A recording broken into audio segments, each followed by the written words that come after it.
আসসালামু আলাইকুম। এটা হচ্ছে আমির তিমুর। সে হচ্ছে উজবেকিস্তানের ন্যাশনাল হিরো এবং 1300 শতকে তিনি এখানে রাজত্ব করেন। তার রাজত্ব central Asia, Iran, Turan, Afghanistan এইসব এলাকা জুড়ে বিস্তৃত ছিল।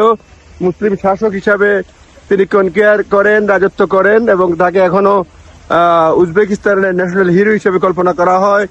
এবং সেইখানে আমরা দেখতে পাচ্ছি যে এখানে যে স্কোয়ার রয়েছে, তার স্ট্যাচু রয়েছে। 1300 শতকে ইনি 1336 সালে জন্মগ্রহণ করেন, 1405 সালের দিকে মৃত্যুবরণ করেন এবং তিনি এখানে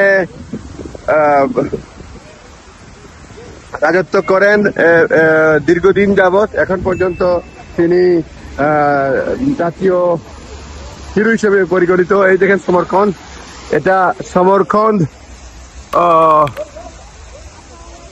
খন্ডে অবস্থিত উজবেকিস্তানের। আমরা দেখতে পাচ্ছি খুবই সুন্দর এখানকার স্কয়ার।